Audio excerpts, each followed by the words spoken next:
Olá, meu amigo, meu irmão, esse é o podcast do Pastor Klaus Piragini, podcast Liderança, e obrigado para todas essas pessoas que têm escrito nesses dias para mim, mandando recados. Eu devia ter trazido, eu esqueci os recados que eu recebi, né, essa semana falando do podcast, tem sido uma bênção. Lembro de alguns, lembro da Eliane, lembro do David Johnny, que escreveu para mim, falando do podcast, que tinha sido bênção na vida dele. Tem uma outra ouvinte nova que mandou um recado no Instagram, semana que vem eu falo o nome dela.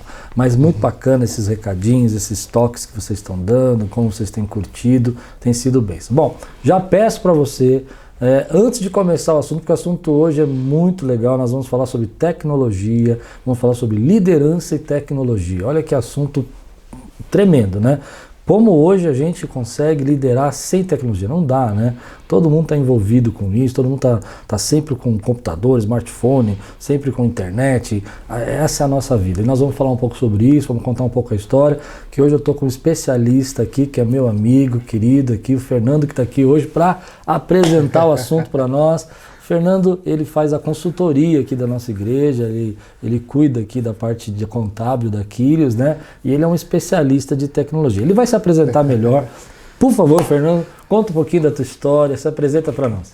Primeiro de tudo, pastor, prazerzão tá aqui. Prazer é meu. Fernando. Muito legal, Obrigado. muito legal. Primeiro que assim, né, eu sei que eu tenho visto aí um time peso pesado que já foi entrevistado aqui, agora espero contribuir aí nesse papo que a gente vai ter aqui, tá? Então, bom, sou Fernando Romão, eu sou CEO do Atlântico. O Atlântico é uma empresa de 50 anos de fundação e nós atuamos na área de consultoria tributária, consultoria financeira, consultoria contábil, e o assunto tecnologia acabou sendo um assunto muito caro para mim nesses anos de estrada enquanto CEO. Sim. Então a gente assim viveu um período de transição e eu vivi intensamente esse período de transição sobre tecnologia. Então a tecnologia aplicada à gestão, aplicada à liderança, aplicada a negócios, acabou sendo um assunto bastante comum aqui no meu dia a dia, principalmente ali fazendo a gestão do time que hoje faz parte lá da nossa equipe como um todo, né? Então,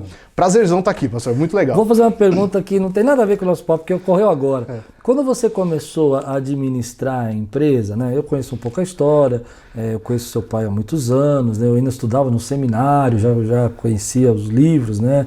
Era matéria do seminário para nós, tinha uma matéria chamada Eclesiologia, que a gente tinha que estudar, né? Mas quando você começou, em que fase nós estávamos, assim, por exemplo, da internet ou da tecnologia? Porque assim, você é jovem, mas não é tão jovem, né? Assim, como é que foi essa... Só aparente, né? Só aparente. Não, mas é jovem, entende? Mas uma pessoa já com muita experiência, né? Como é que estava nessa época? Onde que a gente estava? Porque eu me lembro, vou contar a minha para você dar risada. Quando eu comecei a trabalhar com tecnologia, eu usava um programa chamado, se não me engano, 1, 2, 3, 4...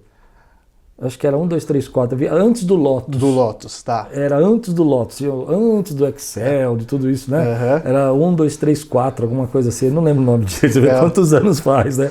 E era um computador que eu nem sei se era... Se não me engano era o Lotus 1, 2, 3, eu acho que alguma coisa assim. Tinha o Lotus 1, 2, 3, mas tinha o 4 alguma coisa, que eu não lembro, que era o concorrente do Lotus 1, 2, 3. Na empresa a gente usava o Lotus 1, 2, 3 e o 4, mas tudo bem, isso é muito velho.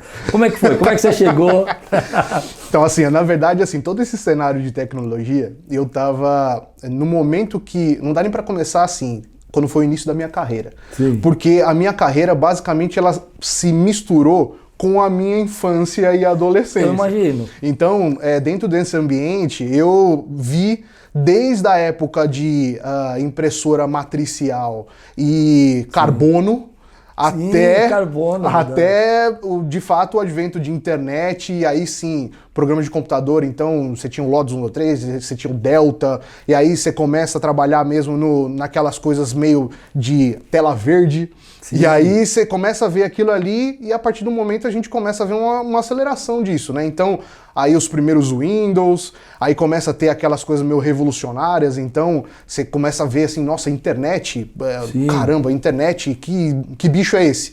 Mas ao mesmo tempo, eu acho que fui privilegiado porque eu fui de uma primeira geração que teve contato com a internet e não se assustou com a internet.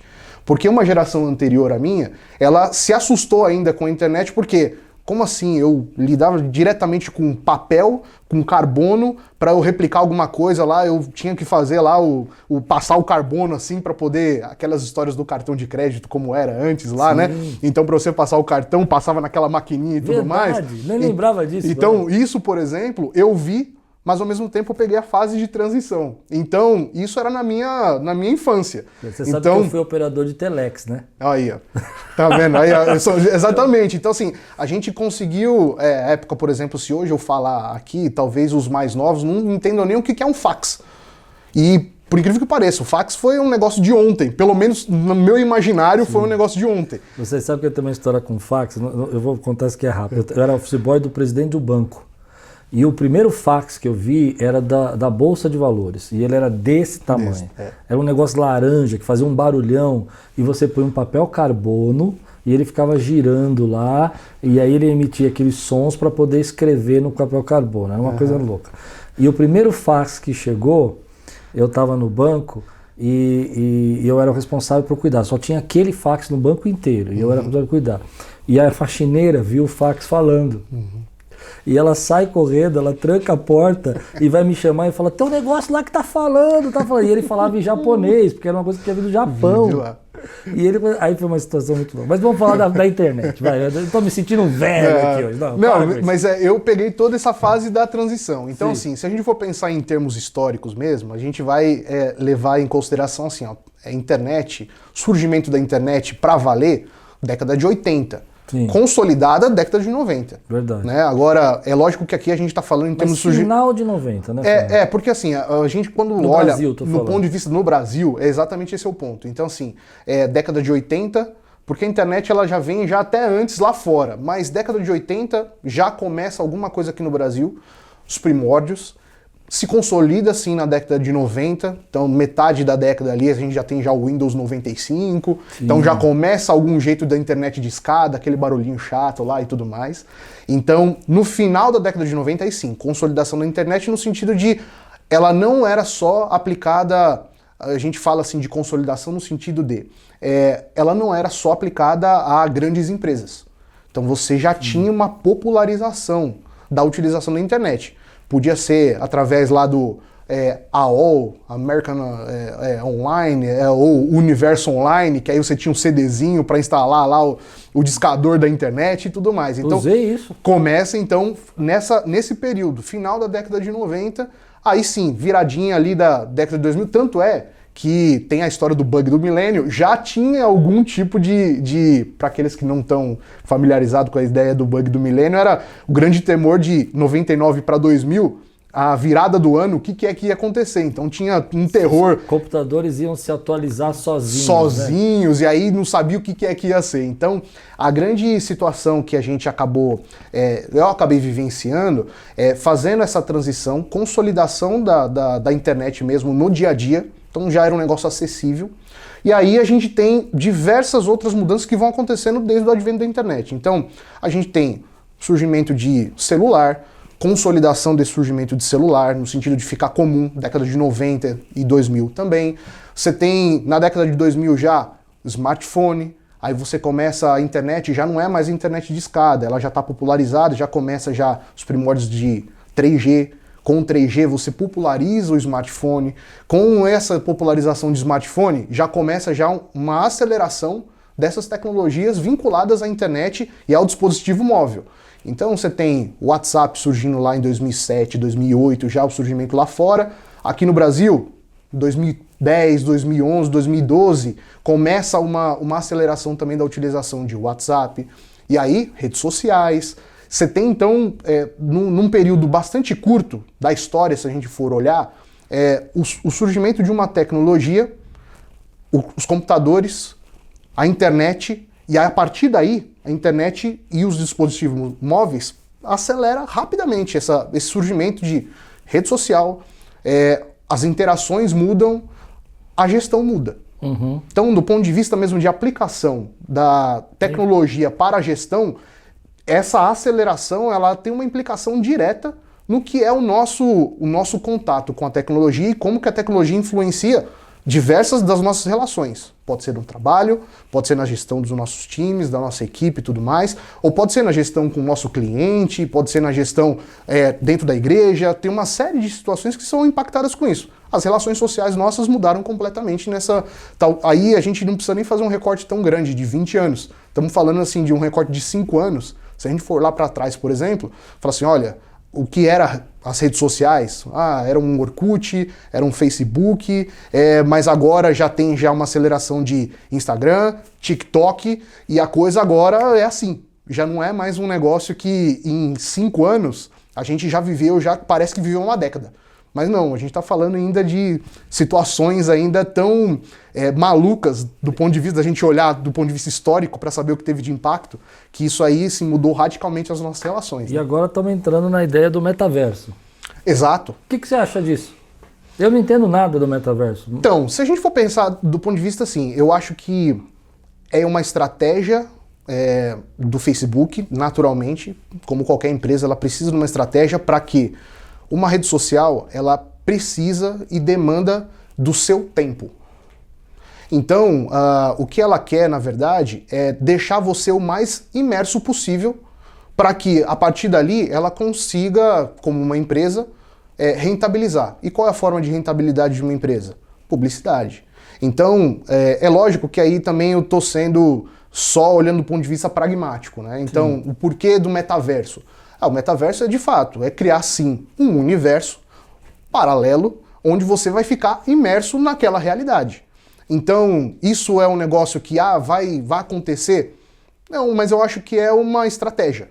E dentro de uma estratégia, isso leva outras empresas a criarem soluções para dentro do metaverso, criarem jeitos para fazer a gestão dentro do metaverso, para vender produtos dentro do metaverso, para, num período, principalmente, e aí eu acho que tem uma questão estratégica do Facebook bastante interessante, como eles estão imaginando criar esse ambiente imersivo num ambiente num mundo onde a gente tem distanciamento social, isso fica mais fácil, ou pelo menos mais palatável do ponto de vista de, olha, fazer uma reunião remota, há tempos atrás, até isso era meio complicado.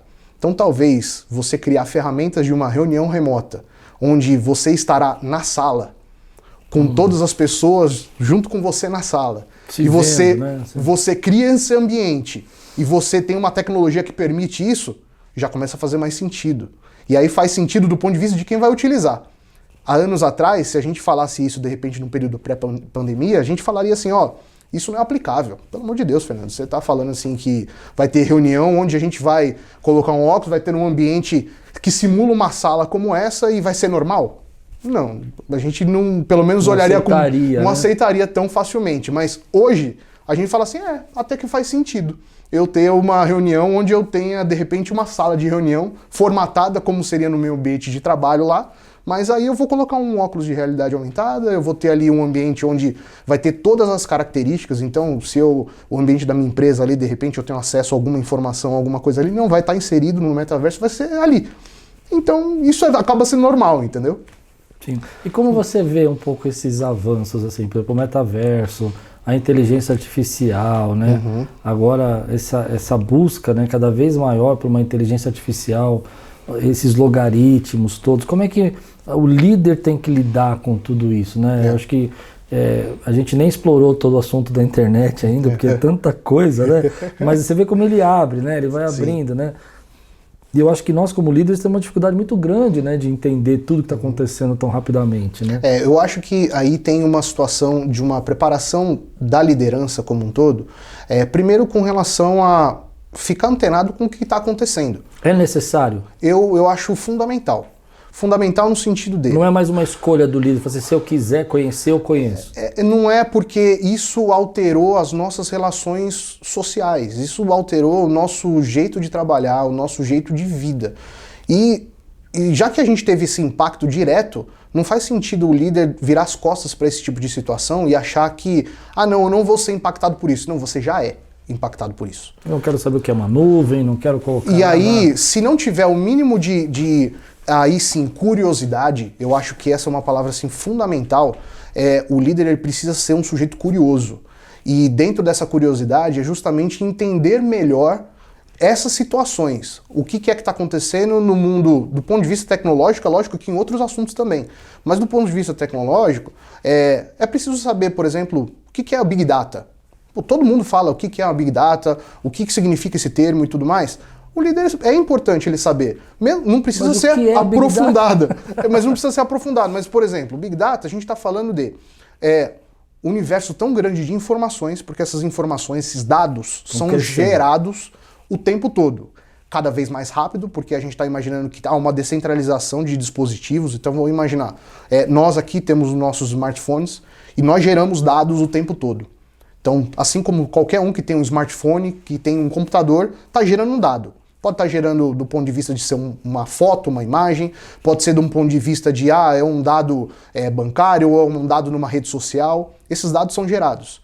E esses dados eles ficam em algum lugar.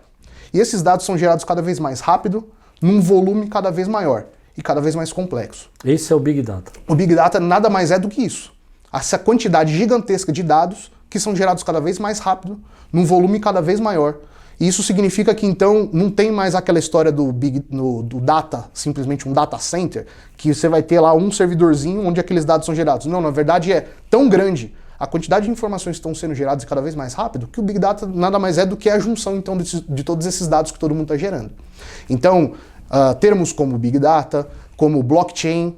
Blockchain é uma outra coisa que às vezes todo mundo fala assim, blockchain é Bitcoin. Não, na verdade não é o Bitcoin. Bitcoin, a gente está falando de criptomoeda. Sim. O blockchain nada mais é a engrenagem que viabiliza o Bitcoin. Por quê?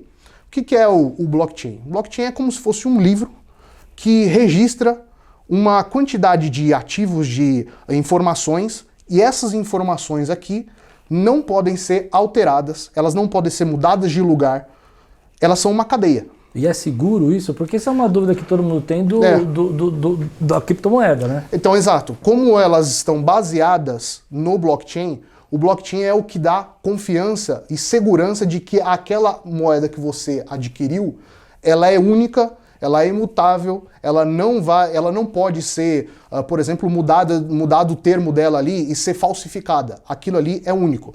E aí a gente está falando do sentido de criptomoeda, mas aí eu vou indo para um termo um pouco mais amigável. Pode ser com qualquer informação que a gente lida no dia a dia. Por exemplo, no futuro as certidões podem ser blockchain. Por exemplo, ao invés de ser no cartório...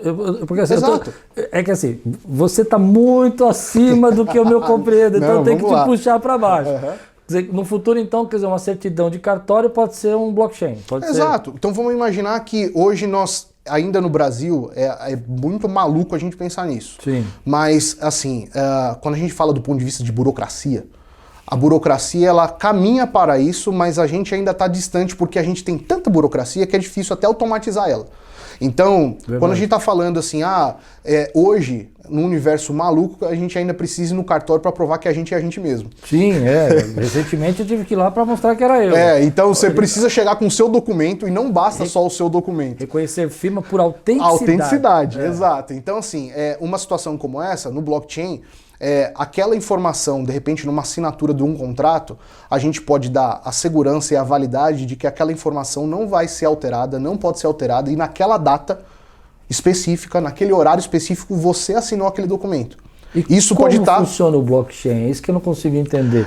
Eu entendo o que ele é, mas eu não entendo como que tecnologicamente ele me dá toda essa segurança. É interessante isso. Porque é justamente esse o ponto. Então, a rede blockchain, basicamente, alguns pode ser uma rede privada ou uma rede pública.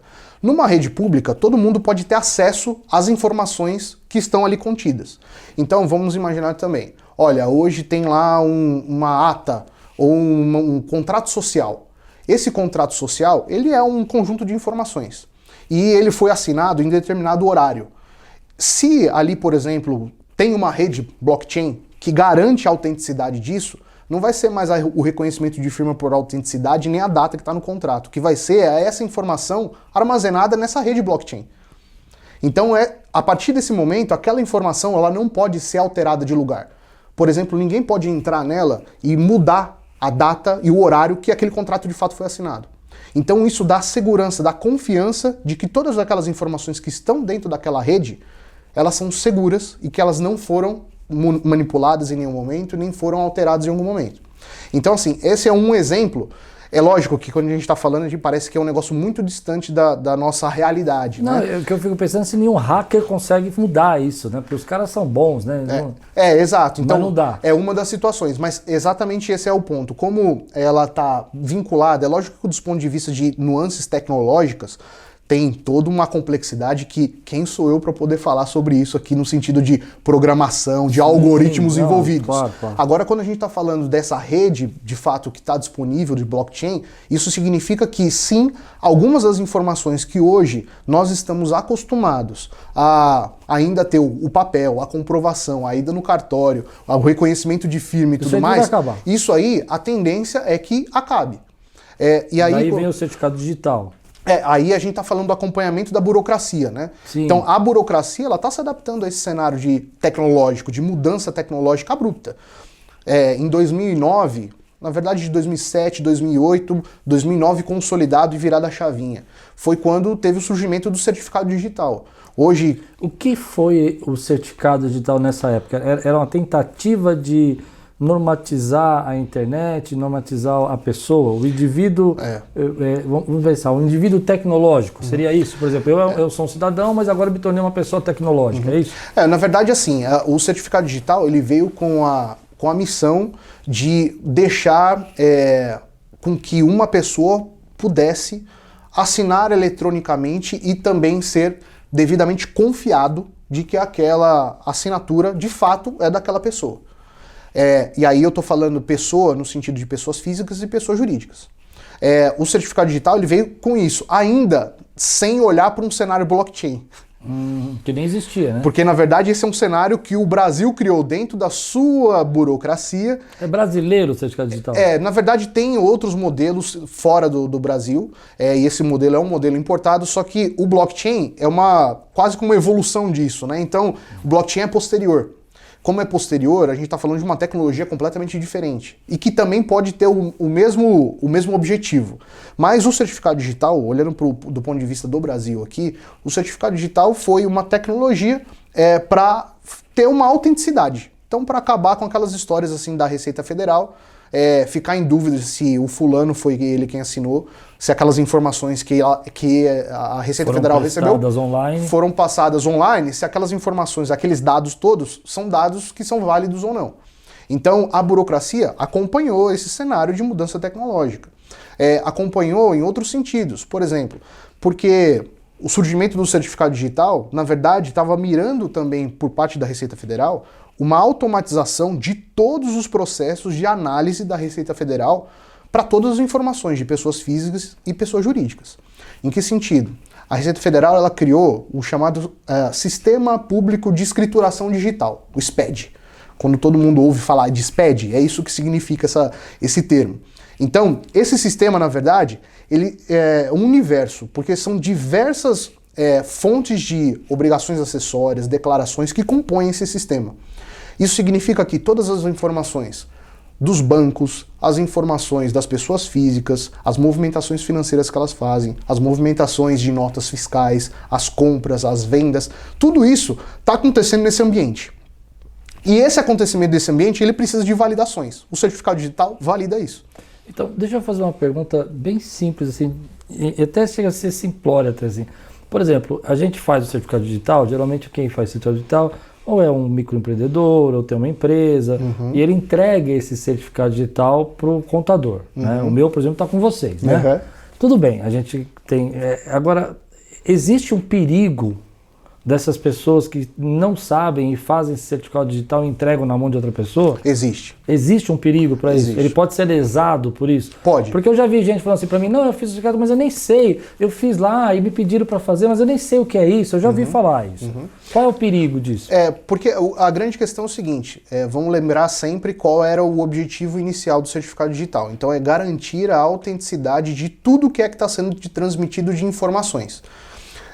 Informações no sentido de... o certificado digital, hoje, quando a gente olha do ponto de vista da burocracia, a gente está falando das informações dos órgãos públicos. Mas hoje o certificado digital ele pode servir também para assinatura de contratos. Olha só. Então, nessa assinatura de contratos, é só você imaginar, você pode, de repente, assinar um contrato ou alguém estar assinando por você um contrato, caso você não tenha o controle do seu certificado digital, alguém pode, de fato, estar assinando um contrato no seu nome. Sim. E isso tem implicações das mais diversas que a gente pode ter, tanto do ponto de vista de lesar financeiramente, ou do ponto de vista mesmo de reputação de imagem, uma série de situações que são gravíssimas. Então, é um documento, o certificado digital, você tem que ter uma responsabilidade muito grande para quem você confia ele, de que forma você confia ele, até do ponto de vista das procurações. Então, com o certificado digital, você pode sim ter procurações públicas. Sim. Então, aquela história assim, olha, mas eu não tenho que me preocupar muito com o certificado, mas você passaria uma procuração para uma pessoa... Mas nós já chegamos nesse ponto de poder fazer essas coisas? Sim, as procurações elas acontecem, na verdade, todo o tempo. Então hoje já é possível, com o certificado digital, você ter uma procuração pública. Inclusive os próprios advogados acabam fazendo muitas vezes isso. Os advogados muitas vezes não pegam lá uma procuração para representar junto a um tribunal de justiça, por exemplo. Isso pode acontecer através do certificado digital. Então, você vê, isso já acontece. Então a burocracia se adaptou a esse cenário também intenso de mudanças. Então quando a gente... fazendo uma retrospectiva do que a gente até estava falando, advento da internet, a descentralização de dispositivos, a facilidade de gerar os dados, esse volume de dados, todos esses volumes de dados aqui, agora eles estão pairando aí no ar e tudo mais, e é preciso dar confiabilidade a tudo isso. E aí, se você não toma cuidado com os dispositivos de segurança, aí de novo, aplicado à nossa liderança e à gestão, se a gente não tem a preocupação da segurança de todos os dados que nós geramos. Porque eu, você e todos aí que estão assistindo a gente, nós somos geradores de dados. Nos nossos negócios, nas nossas empresas, com a nossa equipe, nós geramos dados com os nossos clientes. Então, a burocracia, ela inclusive acompanhou os processos de vício disso. É por isso que tem... Lá fora na Europa, por exemplo, você tem lá a GDPR, aqui no Brasil adaptado como uma Lei Geral de Proteção de Dados. Essa Lei Geral de Proteção de Dados nada mais é do que correção de alguns vícios com relação a todos esses dados que são gerados e são capturados ou sequestrados e aproveitados de uma maneira maliciosa. Então, quando nós temos, por exemplo, a quantidade de dados é tão grande que os meus dados de pessoa física, eu, Fernando, eles estão em algum lugar. Porque todo mundo sabe qual é o seu CPF, qual é o seu RG, tá em algum lugar. Tá? Eles estão até em algum lugar. Até seu cartão de crédito é em algum lugar porque você já comprou em alguma loja. Agora, se eu confio esses meus dados para uma empresa, por exemplo, só que essa empresa ela faz uma utilização ou não tem segurança... Ou vende, né? Ou ela pode vender, que isso aí, na verdade, é a situação que é o pior, mas ela pode ter simplesmente uma falta de cuidado com esses dados. E ela precisa ter cuidado. E aí é o questionamento que a gente acaba fazendo também. Olha, a burocracia se adaptou a ponto até de criar dispositivo legal para que nós, do dia a dia, também nos adaptemos a essa realidade. Então, assim, como no Brasil a gente fica falando assim, não, precisa de uma lei para a gente começar a fazer algumas coisas. Uhum. Pois é, então, aí surge uma lei justamente para abrir o nosso olho e falar assim, então tá, você, consumidor, você reclama quando o seu dado é vazado. Então você, empresário, empreendedor, você está tomando cuidado dos dados do seu cliente? Então esse é um questionamento que a gente precisa fazer o tempo todo. Mas então, vamos fundo um pouco mais disso. Vamos dizer que eu abri um e-commerce, vamos pensar assim, que eu tenho uma empresa, aqui na igreja, vamos pensar assim, a gente abriu aqui uma livraria virtual, pronto, nós vamos vender livros virtuais. Eu sou responsável pelos dados dessas pessoas que são cadastradas e compram aqui na livraria? Eu acho que aí a gente tem que desmembrar um pouquinho a questão dos próprios dados aí, né? Porque então, o que a Lei Geral de Proteção de Dados ela vai entrar, e eu não sou um especialista, no entanto a gente entende aí um pouco desse cenário. A Lei Geral de Proteção de Dados ela vai tratar de dados sensíveis, e essa é a grande preocupação. E esses dados sensíveis, eles não são qualquer tipo de dado. O seu telefone não é um dado sensível. Não, se eu cadastrei meu cartão de crédito e comprei o livro. Pois é, na verdade, a correspondência do seu nome, o seu CPF e o seu cartão de crédito é um problema. E é um dado sensível sim, porque ele está fazendo uma correspondência sabendo exatamente quem é aquela pessoa. Então, na verdade, a sensibilidade está justamente nesse ponto. Então, com relação a dados de saúde, porque eu sei o seu tipo sanguíneo, por exemplo, é problemático. Como é que alguém pode ter acesso ao tipo sanguíneo do Klaus Piragini ou do Fernando Romão? Como é que ele pode ter esse acesso assim tão fácil? Porque ele pode repassar isso para alguém utilizar de maneira maliciosa. Então, isso é um problema. Agora, do ponto de vista dos dados mesmo como um todo, então essa situação, tem um e-commerce. Aí tem os dados do meu cliente lá dentro. Você tem que tomar cuidado? Tem. Porque qual que é a grande questão? Dado sensível é o que tem as maiores penalidades dentro da Lei Geral de Proteção de Dados. Existe penalidade. Existe penalidade. Agora, dados sensíveis têm as penalidades. Agora, tem as questões, por exemplo, você, enquanto cliente desse e-commerce, você pode entrar em contato e falar o seguinte, em algum momento eu entrei no seu e-commerce, eu preenchi lá o meu nome completo, o meu telefone, o meu endereço. Sabe o que eu quero? Eu fiz uma compra, mas eu quero agora que você me garanta que você apagou todos esses dados, porque eu não vou mais comprar com você. Isso é uma responsabilidade desse e-commerce, então fala assim, eu garanto então para você, estou apagando da minha base de dados. Nunca mais alguém vai entrar em contato com você, ou te mandar um e-mail, ou falar, não ter nenhuma interação com você, porque eu já garanti que você está apagado no meu banco de dados. Mas isso existe? Esse que é o ponto. De novo, aí a gente está olhando assim, a gente, do ponto de vista de pessoas físicas, nós gostaríamos que isso aí acontecesse, certo? Porque a gente odeia aquelas ligações repetitivas e tudo mais. Nem me fale, Fernando. Então, vamos partir desse ponto. Se eu, enquanto pessoa física, quero justamente esse nível de controle, então vamos aproveitar a legislação e fazer de fato esse tipo de controle nos nossos pequenos negócios. Então, se hoje eu pego um dado, eu posso fazer uma pergunta. Eu preciso desse dado? Ou é só para eu ter alguma interação futura? Então, mas a minha questão aí, a minha preocupação é a seguinte, eu tenho Mercado Livre, vamos pensar assim, vamos dar o nome. Lá tá lá meu cartão, lá. Eu entro lá, eu só clico um botão e já compra. Sim. Amazon já tá tudo guardado lá. Eles são responsáveis em guardar isso. Sim. E se eles não guardam?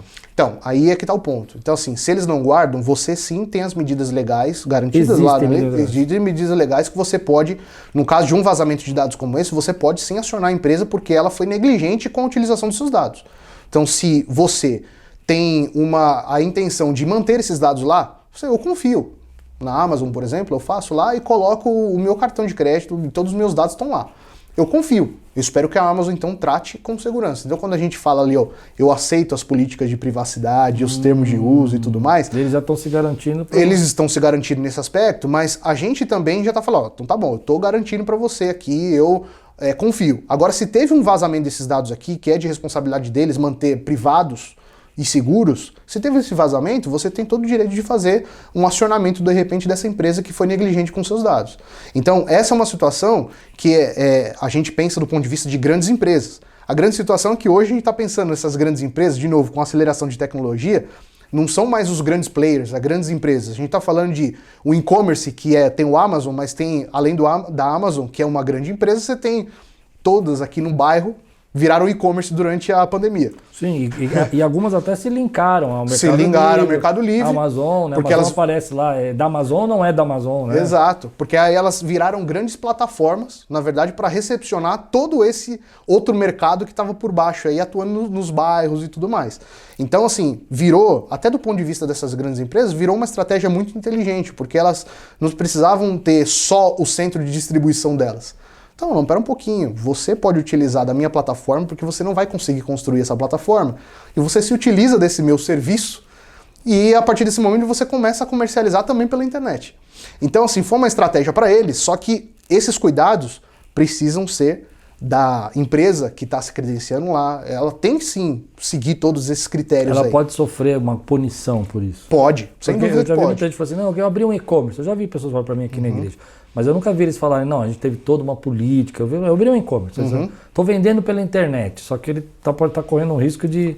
Na verdade, assim, o ponto, assim, eu sempre tenho bastante cuidado porque a gente vivencia isso no dia a dia. Não ter aquele ponto de vista alarmista, assim, olha, qualquer momento você pode ser penalizado. Não, na verdade, o dia a dia de negócios funciona justamente assim. No dia a dia de negócio você faz, você vende, e está acontecendo normalmente. Agora, a gente só tem que ter alguns cuidados para que nesse dia a dia, que você está preocupado em vender para o seu cliente e tudo mais, comece a fazer algumas perguntas. regras de negócios que são importantes. Inclusive sobre a política de privacidade, que você está mandando ele assinar e a maioria monta o site e nem lê o que escreveu ali. Exatamente. Então, assim, você se preocupa enquanto pequeno empreendedor, enquanto empresário, enquanto autônomo que está fazendo de fato utilização dessas ferramentas, se pergunte, olha, essa ferramenta aqui é segura? Que é uma coisa básica para a gente se perguntar. Então, assim, ó, eu abri um e-commerce. Eu contratei lá uma ferramenta lá que faz toda a loja virtual para mim. Se pergunte se ela é segura, porque os dados dos seus clientes vão estar ali naquele repositório. Sensacional, é verdade. Então, você tem que fazer esse tipo de pergunta para que a gente nem pensa, né? Que não pensa. Parece que a gente acredita demais nas coisas na internet, né? Eu tenho uma sensação assim, que eu sou muito ingênuo às vezes, sabe? Eu acredito. Agora você estava falando, eu falei, nossa, eu tenho meu cartão em várias lojas aí que eu devia ter tirado, né? E assim, porque a grande questão é essa, né? A gente acaba descentralizando esses dados e daqui a pouco a gente não tem nem mais controle aonde que ele está. Então, aí, às vezes você tem assim, recebe aqueles e-mails assim de invasão, aí você fala assim, nossa, mas aonde que é que foi invadido? Até você conseguir fazer a engenharia reversa e saber aonde que foi, você nem sabe direito, né? E os bancos agora, eles estão preocupados com isso, né? Porque agora eu tenho feito mais. Antigamente eu não fazia. Clonaram o meu cartão um tempo atrás, umas 2 vezes, mas eu tenho aquele sistema de proteção do cartão, então eu não tive problema. Eles clonaram, me ligaram no mesmo dia, bloqueou tudo, mas aquele transtorno de você pedir outro cartão, esperar chegar, né? Mas eu percebo que agora que o Banco Itaú, ele criou aquele cartão virtual, né? Sim. E ele criou agora mais um, que é o virtual para você fazer a compra em um dia, e agora tem o virtual recorrente, que é para as assinaturas que você tem. Que incrível isso. Exato. E tem a ver com isso que você está falando. Isso, então assim, aí do outro lado, né? Se o banco está te oferecendo um serviço, porque ele sabe que é muito difícil a pessoa física ter esses controles. Então ele te oferece um serviço financeiro que é, vamos fazer o seguinte, então eu controlo para você os cartões que você vai colocar por aí, você deixa só centralizado aqui, e aí eu te ofereço esse serviço da recorrência aqui e tudo mais, e aí fica só aqui, você não precisa ficar preocupado em qual cartão que você cadastrou, se for um cartão que você utiliza com recorrência, se não, se foi, em quais plataformas, não, pelo menos eu te deixo aqui, sem problema. Então essas são as situações assim da utilização e como que nós, enquanto gestores, enquanto líderes, enquanto empreendedores do dia a dia, como que a gente pode fazer, sim, algumas perguntas para que a gente não fique também naquele ambiente assim onde, no Brasil a lei não pegou e não sei... Vamos esquecer um pouquinho o cenário da lei e vamos olhar um pouquinho assim, qual era o objetivo dela inicialmente? Se é garantir proteção para as pessoas físicas e seus dados, então nós vamos ser prudentes então na hora de solicitar. Isso pode acontecer desde um ambiente de igreja, onde a gente gosta de pegar lá o cartãozinho e colocar lá o visitante, preencha todos os seus dados. Aí você vai preencher lá, você vai preencher o CPF, você preenche o número do RG, você preenche... Não, pera um pouquinho, será que você precisa do número do CPF? Será que precisa do número do RG? Às vezes não, você precisa do nome do telefone e do e-mail. Se ele está autorizando ali, legal. É bom, você tem ali para poder fazer as comunicações, mas às vezes tem cadastros assim que parece que você está num órgão público. Eu conheço uma igreja, não é a nossa, mas eu conheço uma igreja que tem um cadastro enorme assim. E aí a gente precisa se perguntar, será que é necessário? O que a gente vai utilizar? Como que a gente vai guardar? Quais as implicações da gente guardar e de repente alguém ali... De repente, a gente vai ter que começar a se preocupar então com a segurança desse dado, como é que ele está sendo guardado, como é que ele está sendo monitorado, controlado, fazendo a gestão disso. Se um dia alguém pedir, por exemplo, para apagar, será que a gente consegue apagar fácil? Será que vai estar numa planilha de Excel, a gente vai apagar lá e pronto, acabou? Ou não, essa planilha de Excel de repente está circulando no computador do irmão, do outro lugar, do outro lugar. Aí a gente perde o controle. Então, eu me lembro que antigamente as igrejas faziam isso, né? Pegavam o nome dos dizimistas e colocavam na porta. Você pegou essa época? Exato. E colocavam o valor do dízimo. Você lembra disso? Que loucura. Loucura isso. E foi uma... Eu me lembro que eu era da Água Branca nessa época, da IBAB, e eu acho que era o Ed já, o pastor. Ou era o meu irmão, não lembro qual dos dois. E foi ter que fazer uma assembleia para tirar aquilo da porta, porque... Era um perigo aquilo, né? Tem o dado lá, o cara multiplicava por 10, tinha uma ideia do salário da pessoa, né? Quanto que ele tinha, e se ele tinha dado oferta nesse mês ou no mês passado também, né? Você lembra dessa época? Né? Lembro, então. E aí a gente se pergunta, fazendo até um link com toda aquela questão do Big Data, né? Sim. Você vê onde é que estão os dados. Olha aí a minúcia dos dados. Os dados, eles estão inclusive nessas situações. Então os dados estão lá na ficha de membresia, os dados eles estão lá nesse volume gigantesco, nessa complexidade gigantesca que a gente tem que se preocupar. Tudo na nuvem, né? E aí a gente está falando, a nuvem, que inclusive é um termo que também assim, a gente tem que ter um entendimento, tem o cloud, o que é essa questão da nuvem? Nada mais é que, como a gente está com informações descentralizadas, o lugar onde se guarda isso também está descentralizado, ou seja, precisa ficar acessível para todo mundo. É porque o cara está trabalhando em casa, está no home office, não sei aonde, Exato. tem que estar num ambiente único. Não dá para ele ficar acessando o servidor lá da empresa. Exato. Né? Então aí isso faz com que exista esse ambiente que coloquialmente ficou conhecido como nuvem. Tanto é que tem até o desdobramento disso. A nuvem hoje é um cenário, mas hoje você tem um cenário chamado Edge ou até o Fog, que é basicamente névoa. Então você tem a nuvem e você tem alguma coisa que fica mais na beirada, que é a névoa. Nunca ouvi falar. Isso significa o seguinte, como você está tendo que acessar o tempo todo essa base de dados e fazer interações com essa base de dados e ter o algoritmo rodando lá para poder te devolver alguma informação, às vezes, para algum tipo de dispositivo, isso acaba ficando lento demais. Tem a história da latência. Então, assim, até ir na base de dados, fazer aquilo que você está precisando fazer de processamento e devolver essa informação para você, demorou muito. O que significa isso? Ao invés de você, então, ir para a nuvem, você só vai para a beirada. E aqui já tem um processamento que devolve mais rápido com uma latência menor. Interessante. Aonde que é que isso se aplica? Por exemplo, a gente está falando também naquele cenário lá de tecnologias novas lá, internet das coisas. Então a gente está falando lá um smartwatch, ou a gente está falando de um carro autônomo. Você imagina o carro tendo que acessar a nuvem para tomar uma decisão se ele vira à direita ou à esquerda. Não dá tempo. Imagina ele lá, olha a latência, para saber se ele vai tomar uma decisão se ele vira à direita ou à esquerda. Como é que vai acontecer? Como é que ele toma essa decisão? Isso não pode acontecer no tempo da nuvem. Ele tem que acontecer no tempo na névoa. Então ele já sim... Esses carros autônomos então são assim. Ele já faz um processamento disso, então ele sim já tem os algoritmos, a inteligência artificial rodando nele, mas ele para acessar o dado do GPS e tomar a melhor decisão com relação a isso, ele vai, acessa isso e volta, mas ele já fez esse processo. Eu tenho várias perguntas, acho que dá para fazer uns 3 programas, a quantidade de perguntas na minha cabeça. Eu quero voltar a alguns assuntos e tal. Mas você não acha, eu estava pensando, você está me falando tudo isso, né? E eu até me acho uma pessoa antenada, tecnológica e tal. Mas você não acha que o líder brasileiro, ele foge um pouco desse cenário, ele acha muito complicado, ele confia demais na nuvem, ele confia demais Por exemplo, nós já estamos falando de carro autônomo, que já existe, não é uma coisa que vai ser inventada, né?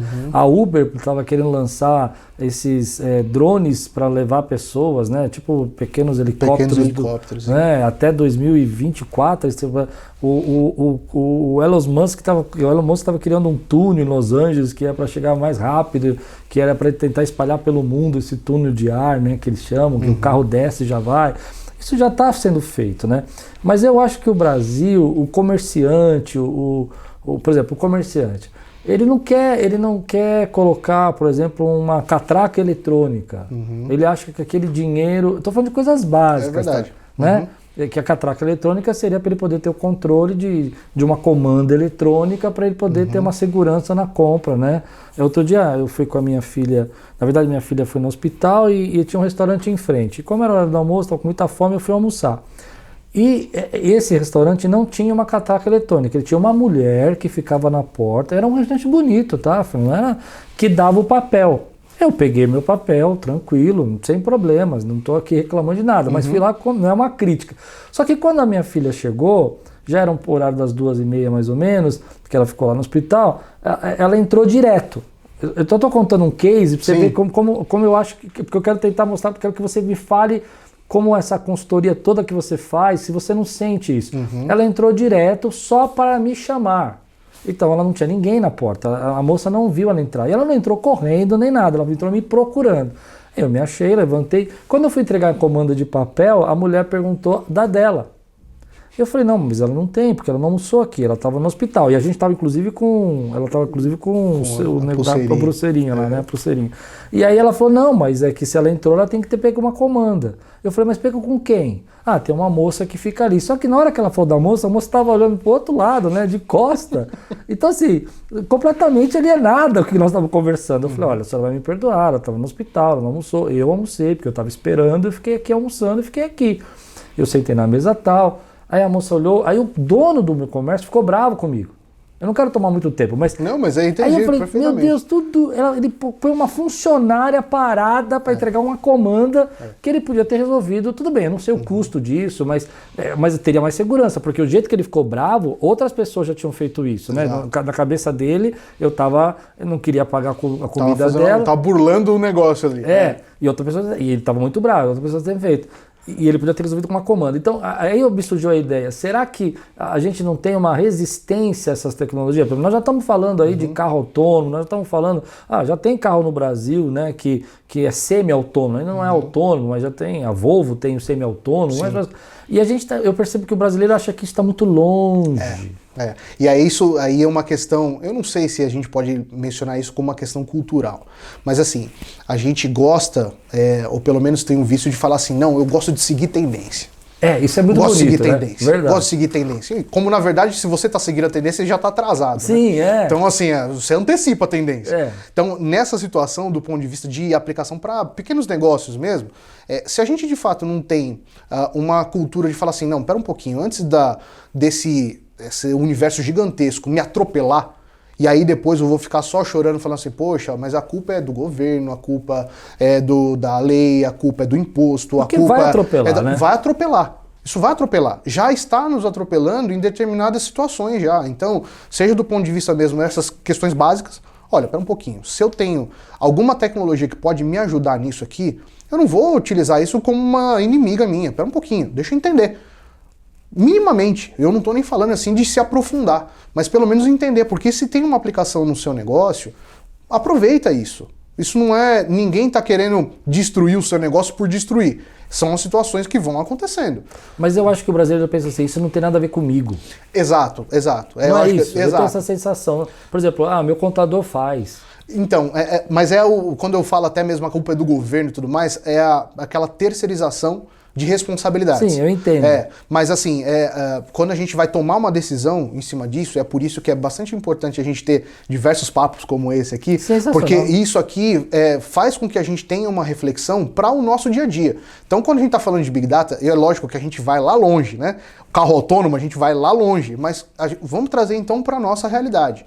Então, situações como essa, pera um pouquinho, deixa eu entender e participar diretamente do projeto que eu estou construindo. Então, se eu estou construindo um projeto que é a minha empresa, e essa minha empresa aqui, eu espero que esse seja um projeto bem sucedido para diversos anos, muito tempo, que possa ser ou herdado por alguém aí sucedido por alguém da minha família, ou seja continuado por alguém da minha equipe, ou seja vendido em algum momento para que o meu projeto é tão legal que o próprio mercado se inteirou dele, porque ele gostou do meu projeto. Se a gente tem essa ideia de perpetuar isso, bom, então a gente tem que estar, de fato, antenado e parar de responsabilizar outros falando que, olha, a tecnologia surgiu, agora eu tô frito. Não. Vamos entender essa tecnologia.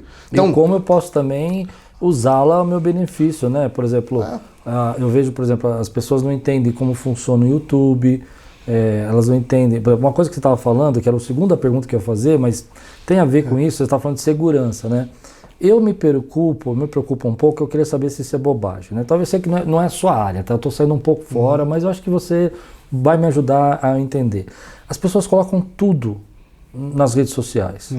Colocam tudo, colocam onde ela mora, colocam quantas pessoas tem na casa dela. Sim. Elas colocam tudo. Tem gente que coloca até, por exemplo, o trajeto que ela faz do trabalho. Eu vejo pessoas, por exemplo, aqui mesmo na igreja, que colocam assim... Todas as coisas assim da família, filhos, netos, sim, tá tudo lá. Se você entrar na rede social da pessoa, você tem tudo dela. Você acha isso um perigo? Eu acho sim que é um perigo. Mas eu acho um perigo do ponto de vista assim, de novo a gente acha que vai voltar numa etapa do o quão negligente a gente está sendo com os nossos próprios dados, né? Porque eu sei que a sua área é outra, a sua área é a consultoria financeira, contábil, né? A gente nem chegou nisso ainda, né? Tem tanto assunto, né?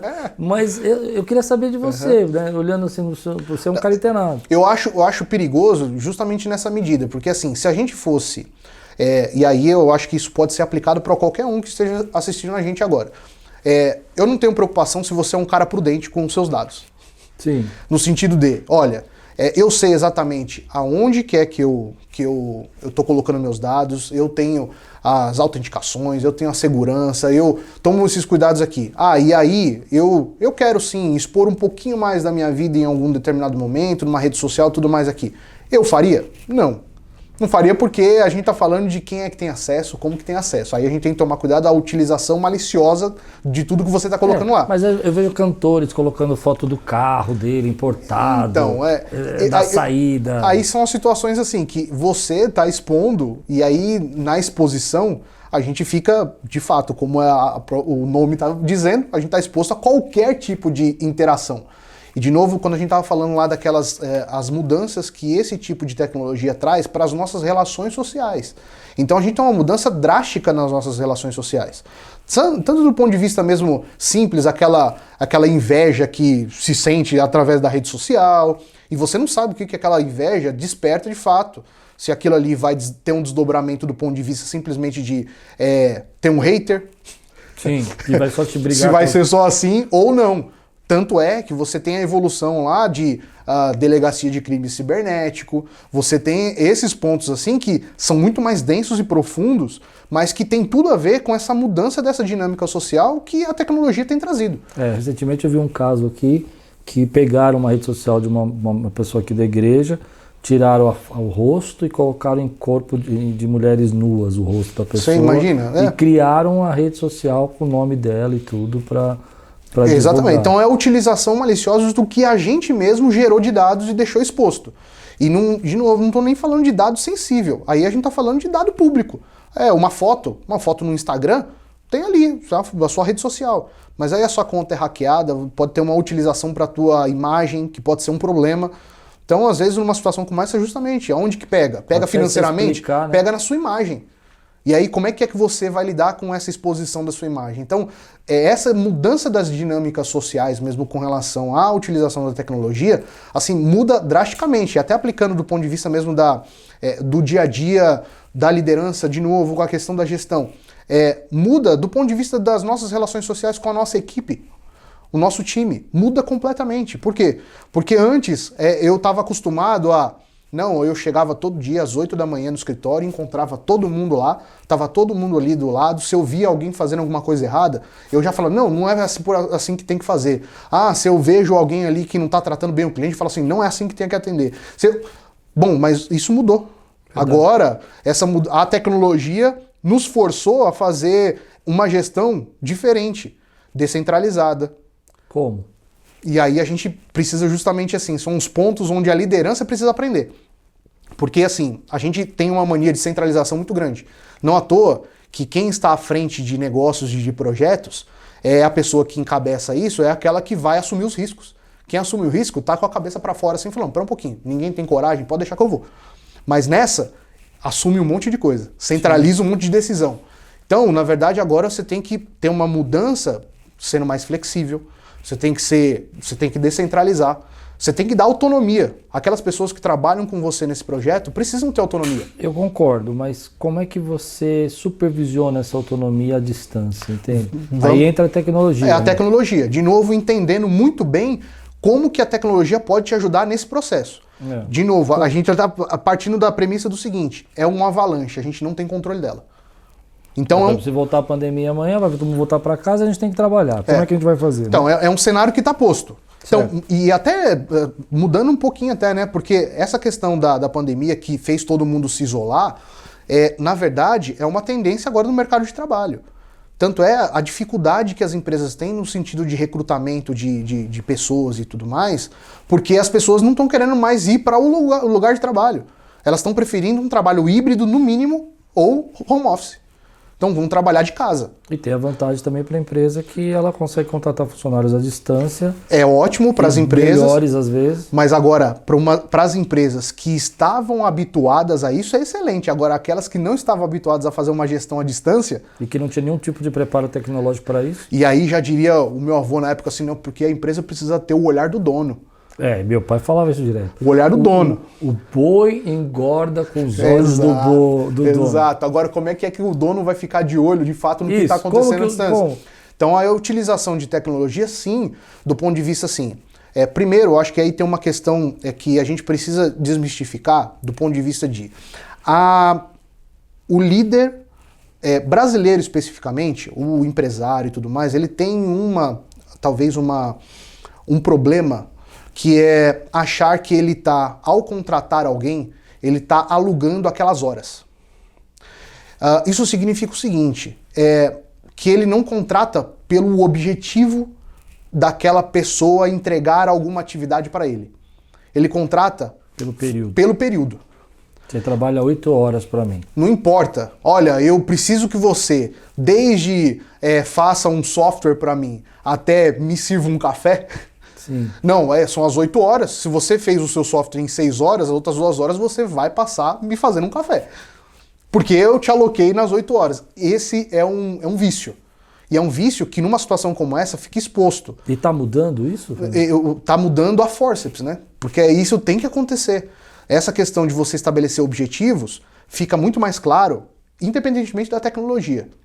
Fica muito mais claro para o próprio funcionário, de repente, por empregado e tudo mais. Ele está sendo agregado a um time e aí você não precisa ficar tão preocupado com as horas que ele está trabalhando ou não. Você precisa ficar preocupado com o que ele está te entregando naquilo. Então, quando você está falando da atividade dele, fala assim, legal, que bom que você vai trabalhar home office, você não precisa ficar 2 horas, 3 horas no trânsito para ir, para voltar. Você vai trabalhar daí. Olha o que eu preciso que você me entregue. Por essa remuneração, preciso que você me entregue isso, isso, isso. Tá claro? Tá bacana? E aí você faz em 2 horas ou Se ele faz em 2 horas, 3 horas, 5 horas, aí é um problema dele. Aí você vai ter o controle como? Você tem ferramentas que vão fazer o controle dessas entregas, desses processos.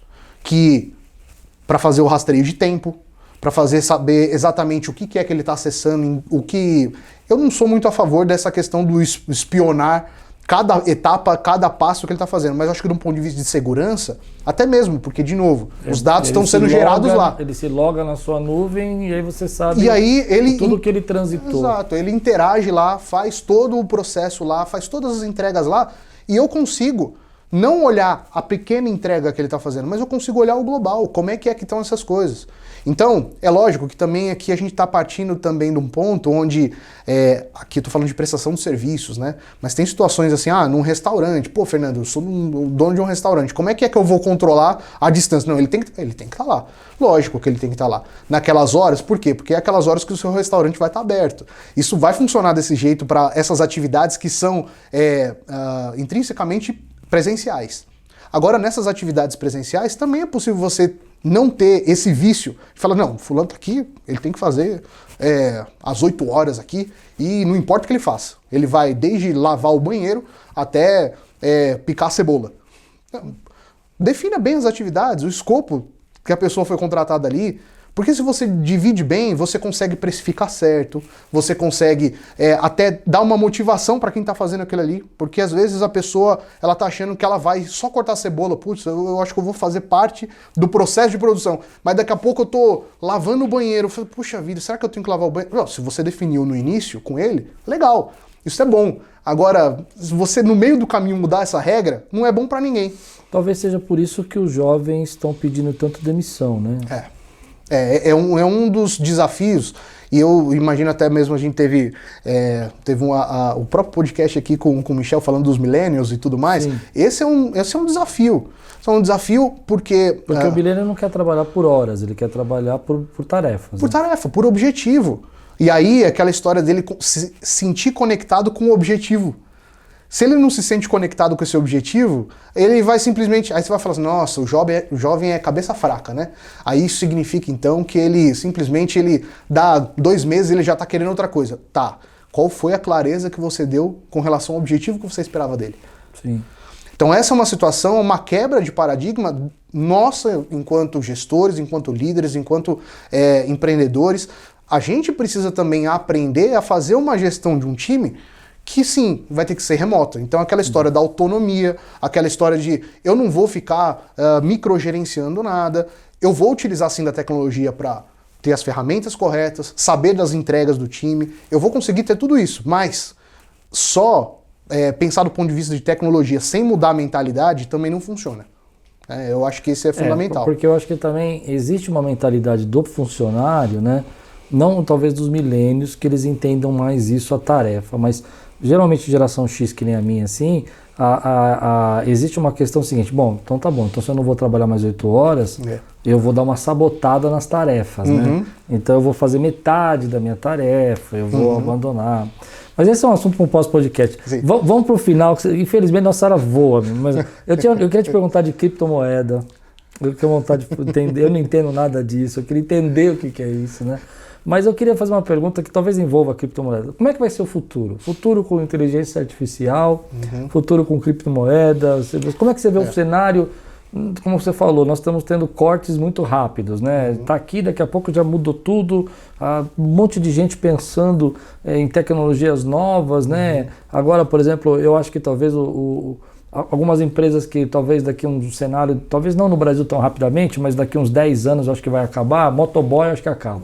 Vai ser todo drone que vai entregar, na minha cabeça. Acho que vai ser mais seguro, mais rápido, você vai controlar a entrega, você vai filmar a entrega, entendeu? E o camarada consegue entregar às vezes 3, 4 casas na mesma rua, numa rapidez, não sei, são viagens minhas, né? Eu acho que, por exemplo, a inteligência artificial vai tirar uma série de empregos, assim, por exemplo, o trabalho doméstico vai mudar por causa da inteligência artificial. Eu não sei, eu estou inventando aqui. Como é que você vê? Assim, você que está ligado em tecnologia, está ligado à gestão, está ligado em liderança, qual é o cenário? Né? Você já falou por exemplo, vai mudar a visão, já mudou a visão de trabalho, não se trabalha mais por horas, se trabalha por serviço, por empreitada, né? Na minha linguagem seria por tarefas, né? Você vai fazer as tarefas que foram designadas, demoram em 10 ou 15 horas, né? Sim. Então, assim, é lógico que quando a gente também fala de como que vai ser o futuro, eu fico sempre preocupado de não soar aquela história do futurologista, assim, né? Então, não é assim, não. Isso, o que você sente, né? E aí o que a gente vai trazer, assim, o que são as questões objetivas, que a gente já vê, como a gente estava mencionando a questão da própria mudança do trabalho, o perfil de trabalho, o jeito de trabalhar, isso já está acontecendo. A questão do e-commerce não tem jeito, o cara tem que entrar nisso, mesmo que ele tenha um restaurante, ele tem que fazer um delivery, senão ele tende a morrer, né? Exato, então assim, tanto é que hoje tem um fenômeno muito engraçado aqui acontecendo, né? É curioso e é muito legal, né? Como é que as coisas se reinventaram, as tal da Dark Kitchens, né? Então no final das contas você tem uma cozinha, um restaurante que não é um restaurante de porta aberta, no final das contas você tem um prédio todo com 20 restaurantes funcionando ali dentro, com diversas cozinhas, e aí você tem um delivery. Então, basicamente, ali inclusive é um problema que a Prefeitura de São Paulo estava discutindo com relação a esse tipo de empresa, né? Então, você tem lá diversas cozinhas funcionando dentro de um único lugar. Como se fosse um shopping não aberto. Não aberto ao público, é só para fazer o delivery. Existe isso? Existe isso, diversos inclusive. Foi uma das questões que mais cresceu durante a pandemia. Então, ao invés de um pequeno restaurante ter que abrir um ponto e fazer todo o layout e tudo mais, e às vezes ele vai fazer uma locação de um espaço, de uma cozinha, para ele só fazer o que ele precisa e entregar. Até porque se os caras estão em home office, não dá tempo dele parar para fazer almoço, essas coisas, né? E também, às vezes, o cara tá dentro de casa, ele não tá afim de ir lá na rua, os restaurantes são na rua de casa, e às vezes no meu bairro, eu moro num bairro tranquilo, tem 4, 5 restaurantes maiores, assim. O restante não tem. Não é que nem você tá, por exemplo, num centro comercial onde tá cheio de prédios com restaurantes embaixo para servir. Exato. Então, assim, você vê que são algumas situações que vão sendo. Criando legislações novas. Criando legislações novas e, na verdade, criando alternativas a um cenário que vai mudando radicalmente. Mas, assim, tem uma pesquisa do Fórum Econômico Mundial que eles divulgam anualmente essa pesquisa com relação a quais são as profissões que tendem, nos próximos 5 anos, a acabar. Então, assim, sempre está nesse tipo de profissões. Então, os atendentes de telemarketing, então os contadores. Contadores? Então, os contadores. Por quê? Porque você tem um processo de automação dos trabalhos que hoje não faz sentido você ter alguém para fazer uma operação daqueles dados. O que significa isso? Então, vou dar um cenário de aplicação de tecnologia. Bom, ao invés de ter alguém para poder pegar a transação bancária de uma pessoa jurídica, pegar essa transação bancária, ou seja, os extratos, o resumo disso, e aí eu vou pegar esses mesmos dados e trazer para dentro de um sistema onde eu vou escriturar isso. E depois eu vou pegar um consolidado e vou passar para a Receita Federal. E depois que eu passo para a Receita Federal, eu vou emitir um balanço, um balancete, uma demonstração de resultado para entregar para o meu cliente final. Bom, pera um pouquinho. Eu não preciso ser um operador desse dado de ponta a ponta fazendo diverso retrabalho, tendo que digitar a data, tendo que digitar o histórico, tendo que digitar valor. Como é que vai funcionar isso? E na verdade isso aí é um trabalho que nós mesmos já estamos nesse caminho. Sabendo que essa operação desses dados não funciona dessa forma, a gente sim pode aproveitar a tecnologia para poder pegar esses dados do banco diretamente. Que o banco já fornece hoje? Ele fornece hoje, então todo mundo acho que pelo menos já ouviu falar da história do Open Bank ou do Open Finance. O que significa isso? É você, proprietário dos seus dados bancários, autoriza a terceiros acessarem esses dados. Então, o contador que tem essa responsabilidade, ele pode pegar diretamente os seus dados. E ele pode trazer isso para o ambiente, onde ele não precisa digitar tudo de novo. Ele já pegou esses dados. O próprio banco já está dando extrato em Excel para você? Ele pode dar o Excel, mas na verdade esses dados podem acontecer através de uma outra tecnologia chamada API. Sim. Então ele vai pegar basicamente em tempo real todas as suas movimentações e trazer para um ambiente onde ele vai fazer simplesmente a interpretação daquilo. Sabe se aquilo foi uma despesa, se foi uma receita, se foi uma compra de um equipamento.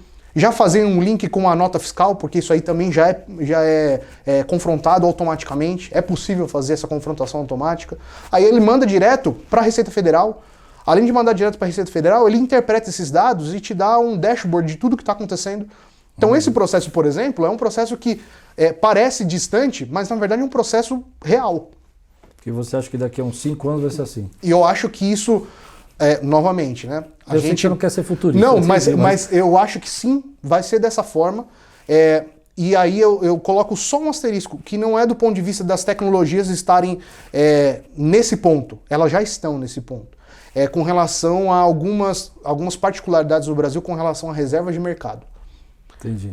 Que eu acho que no Brasil a gente tem às vezes esse ranço, segurar um pouco. Vamos tentar segurar. Então talvez uma mudança que aconteceria em 2 anos vai acontecer em 5. Vai segurar porque tem muitos dados que vão precisar ser comprovados. Algumas coisas nesse sentido, outras coisas de reserva de mercado, até no sentido mesmo assim, vai entrar lá de repente os conselhos de contabilidade, que vão falar, não, a profissão de contabilidade não pode acabar assim, ela tem que ser remodelada. Mas voltando às profissões lá que você estava falando. Então, aí do contador, por exemplo, é uma situação. Tem as questões lá do atendimento via telemarketing, que a gente já sabe. Hoje já são aquelas tecnologias de chatbot, por exemplo, que você entra em algum lugar, você faz uma interação que muita gente não gosta, que é o robô. Tá? Você vai falar com um robozinho lá que vai te responder no WhatsApp, por exemplo, não é um atendente, é um robô. Que ele vai pegar de uma base de informações e vai te dar uma resposta de acordo com a sua pergunta. Aquilo ali funciona perfeitamente? Lógico que não.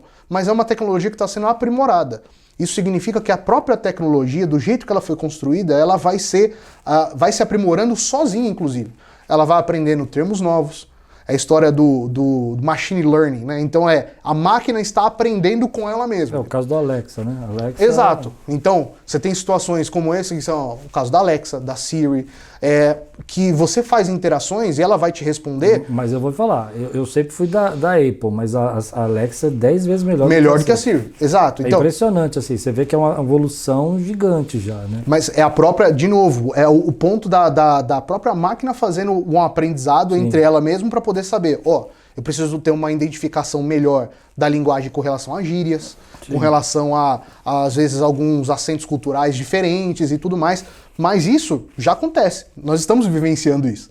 Então, não é muito difícil a gente pensar, olha, se eu já tenho um assistente virtual como a Alexa que me responde quase tudo na hora que eu preciso, por que eu vou utilizar, por exemplo, fazer um atendimento na Vivo para pegar a minha fatura, sendo que eu posso, de repente, conectar a minha Alexa e ao serviço da Vivo e, de repente, dar essa autorização e ir lá me devolver direto. Outro dia eu fiquei assustado. Eu fiz uma pergunta lá, quanto custava não sei o quê.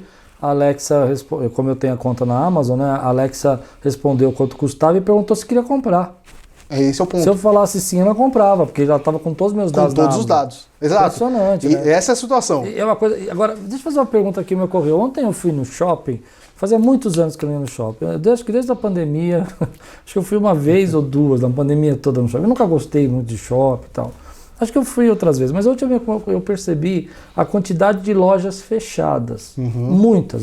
Ontem eu fui no shopping aqui perto, um shopping de classe B, vamos falar assim, e tudo fechando, né? Tinha lojas um corredor com 3 lojas fechadas, as livrarias todas fecharam nos shoppings, né? Você acha que o shopping vai acabar? Eu acho que o shopping pode fazer uma transição e sim pode acabar, porque o ponto do shopping é muito caro e as manutenções dele é muito caro. Então. Isso significa o seguinte, que aí a gente estava falando, vou pegar aquele pontinho lá do metaverso. Olha onde são as oportunidades do metaverso. Você de fato migrar todo um sistema de loja com uma experiência de você entrar numa loja, do jeito que você entraria num shopping e tudo mais, você ter aquela experiência imersiva no metaverso, por exemplo. Você só não vai sentir a textura. Você não vai sentir a textura. Mas talvez chegue até o ponto de um dia fazer que nem 4D, né? Fazer o cara sentir o cheiro. Sentir o cheiro, você pode fazer outras situações como essa, mas você tem uma experiência tão imersiva que aí você consegue quase que provar a roupa para saber exatamente ali, porque ela vai conseguir fazer as suas dimensões, e aí ela, ao fazer isso aqui, de repente essa inteligência artificial aqui, você já vai saber aquela roupa, e talvez você não tenha nem que comprar aquela roupa, no sentido tradicional, talvez você vá fazer uma impressão 3D da sua roupa. Misericórdia. Então são situações como essa. Minha cabeça vai explodir, Fernando. Fernando, muito bom. Vamos marcar o próximo? Vamos. Muito bom. Olha, explodiu minha cabeça. Esse negócio que você falou da impressora é interessante, né? Porque ainda no Brasil é uma tecnologia cara, né? Sim. Mas a gente vê algumas partes do mundo aí que os caras estão usando isso aí para criar órgão, né? Exatamente. Órgão humano. Estão criando, com impressora 3D, estão criando arma. Um negócio muito doido isso, exatamente. Né? Aqui no Brasil ainda a gente tem a questão financeira que prende um pouco essas tecnologias para nós, né, na minha forma de pensar, né? Mas eu acredito que a gente tem que repensar algumas coisas porque a gente acha que nunca vai acontecer, que nem eu falei, talvez eu esteja errado, né, essa questão da entrega, mas é porque eu falei, porque já saiu uma matéria nos Estados Unidos que, como os Estados Unidos tem muitas zonas rurais, onde não dava para fazer entrega, era muito difícil fazer entrega, eles criaram uma base naquelas cidades rurais, tipo principalmente Texas, né, e tal, e aí eles estão entregando com drone. Exato. Porque é muito mais barato o drone vai numa linha reta. Fazer a última milha, que essa na verdade é o ponto mais intrincado de uma cadeia de entrega, por exemplo, de distribuição. Sim. Então você tem pontos de distribuição e aí essa última milha é feito de repente por um drone, por exemplo, para fazer essa... E eles fizeram uma coisa interessante, que foi o primeiro teste que eles fizeram, foi com remédios. Legal. Então a farmácia, né, não sei se era aquelas farmácias grandes, não sei se era a CVS, lembrei. A CVS, que é uma baita companhia lá, né, de milhões, ela estava tentando entregar os remédios nessas zonas rurais. Claro que a zona rural lá é diferente da nossa aqui, né? São fazendeiros, são grandes fazendas, criadores de gado e tal, mas não era muito. O cara tinha que sair da zona rural e ir até o centro da cidade para receber o remédio, né? E aí, com o preço de entrega, ele entregava via drone na casa dele. Mostrou o vídeo entregando na varanda da casa. Eram uns drones grandes, né? Não eram pequenos assim que a gente vê, levando caixas, né? E eles estavam aprovando aquilo, porque demorava muito para entregar os remédios, né? E é um conforto para a pessoa, né? Então eu fico imaginando que no futuro, eu não sei como que vai ter que ter uma lei para regulamentar os drones para poder fazer espaço aéreo vai ser diferente. No Canadá, inclusive, já tem isso. Já tem, né? Já tem Estados isso. Unidos também, você não pode usar drone em qualquer... No Brasil agora também está tendo, né? A ANAC tentou inviabilizar os drones na cidade, né? Por causa dos helicópteros e tal. Fernando, muito bom, querido. Bom, vamos lá, suas considerações finais aí. Qual é a dica que você dá para os nossos gestores e líderes aí para gente encerrar? Eu acho que acho que com todo esse cenário aqui, acho que tentando arredondar e tentando fazer acho que colocar dicas práticas mesmo, né? Então, existem oportunidades com a tecnologia, então a gente tem que ficar muito atento, os líderes precisam ficar muito atentos, os gestores de negócio precisam ficar muito atentos com as oportunidades que estão surgindo. Então, assim, oportunidades no sentido de, antes a gente não tinha como, era muito caro pensar numa loja de shopping, hoje está muito mais viável do ponto de vista que você pode fazer um e-commerce você mesmo, você pode tirar uma foto das roupas que você selecionou, às vezes você nem precisa ter um estoque seu, você pode vender um estoque de outro, então tem oportunidades no mercado e que estão totalmente ligadas com relação a esse cenário tecnológico. Então, enquanto líderes, gestores de negócio, a gente precisa ficar atento a essas oportunidades. Oportunidades no sentido de melhora de performance. Então, olha, você já tem o seu negócio, você já tem ele formatado, já está acontecendo, você tem um avião em voo. Como que você pode, então, aproveitar essas oportunidades? Melhora a sua gestão financeira, porque você tem tecnologia hoje para poder otimizar. Não do ponto de vista só de custo, mas eu estou pensando até do ponto de vista mesmo de qualidade dos relatórios que você tem, a qualidade dos indicadores que você tem. Da gestão em si. Da gestão em si. A tecnologia permite isso, sem aquela história assim de eu vou precisar contratar um ERP por milhões para ter uma gestão saudável. Não. Hoje você tem boas ferramentas que você consegue utilizar, você consegue dar uma clareza muito fácil dos seus indicadores, dos seus números. Então, aproveita a oportunidade da tecnologia que barateou esse tipo de solução e implementa. Busca exatamente o que é que pode ser implementado para isso. Você tem, com relação a oportunidades, na gestão de equipe. Então, as ferramentas e tecnologias que também estão melhorando a gestão do seu time. Então, seja uma gestão das tarefas, seja de uma gestão das entregas que você tem, seja da performance de relacionamento com o seu cliente. Então, a maneira como é que você se relaciona com ele, saber se ele está satisfeito ou não. Hoje, antes você teria muito mais dificuldade de você captar esse tipo de informação. Hoje é quase em tempo real. Você fecha uma compra dentro do carrinho ali, você sabe hoje, com ferramentas simples disponíveis no mercado, saber se ele excluiu aquela compra do carrinho e por que ele não oficializou. Uma vez que ele comprou, saber se ele está satisfeito ou não. E você tem uma interação muito mais direta, muito mais rápida, através da tecnologia. Então são oportunidades. E aí do ponto de vista de desafios. Então quais os desafios que a liderança também, com esse cenário todo de mudança de tecnologia, precisa estar atento. De novo com a gestão da equipe. Precisa estar atento. Não fica, de repente, não dando autonomia para o seu time. Delega. Sim. Dá autonomia. Tenha flexibilidade. Antes a gente estava pensando num ponto de vista de um horizonte de tempo de planejamento muito grande. Então a gente planejava, vou planejar os próximos 5 anos da empresa. Hoje não tem como você planejar os próximos 5 anos da empresa. Você não sabe o que é que vai ser o mercado daqui a 5 anos. Então, traz esse horizonte de planejamento mais para o curto prazo. E não significa que você não vai planejar. Você só vai planejar sem ficar olhando muito à distância, porque tudo vai mudar o tempo todo. Então, esteja apto para aprender, entender rapidamente e reagir rapidamente a essas mudanças e esse cenário de constante modificação aí do mercado como um todo. O próximo a gente só fala de gestão. Ótimo. Eu acho que esse aqui abriu um leque muito importante para nós, né? Porque é o que você falou, o brasileiro ele acaba achando que não está envolvido com isso, mas já está acontecendo, né? Já tem aí certificado digital, já tem criptomoeda, já tem carro autônomo, já tem inteligência artificial, já está acontecendo, né? Você estava falando desse negócio de não ter estoque, eu me lembrei que o Mercado Livre, por exemplo, ele criou isso, né? Você deixa o seu estoque com ele, né? Com ele. E aí você tira uma perna, né? Você não precisa mandar... Ele entrega para você, mas você não precisa mandar para ele entregar para você. Ou seja, então ele economiza tempo aqui, né? Exatamente. Impressionante isso. Fernando, muito obrigado. Se as pessoas quiserem saber mais da tecnologia, como é que entra em contato com o Atlântico? Então vamos lá, vou dar 2 cenários aí para entrar em contato. Primeiro com o Atlântico mesmo, empresa de consultoria contábil e tudo mais, financeira, tributária.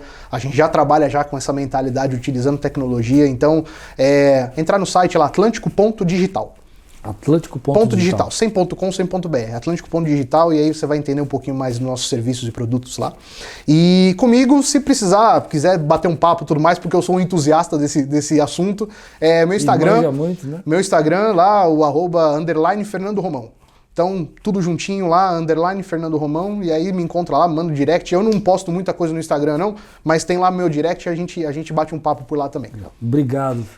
Foi uma aula para nós. Eu aprendi muito aqui. Muito obrigado. Eu que agradeço a oportunidade de novo, viu, pastor? Muito legal estar aqui, viu? Você pela sua paciência comigo. Que isso. Muito legal estar aqui. Muito bom. Prazer. Gente, só compartilhar, não esquece de dar um like aí, deixar o seu joinha, ajuda o nosso canal a crescer. Agradeço a todos vocês que estão se inscrevendo no canal, que seja bênção aí na vida de vocês e que a gente possa estar entendendo que esse é o nosso mundo, não tem jeito, a gente precisa começar a entender e compreender. Às vezes a gente acha que a gente não está nesse nível ainda, mas já chegou e tem um concorrente ganhando, tem alguém que está gerindo melhor porque conseguiu se organizar melhor. Deus abençoe a vida de vocês. Eu acredito que quando a gente lidera melhor, a gente tem resultados melhores. Deus abençoe e tudo quanto fizer prosperará.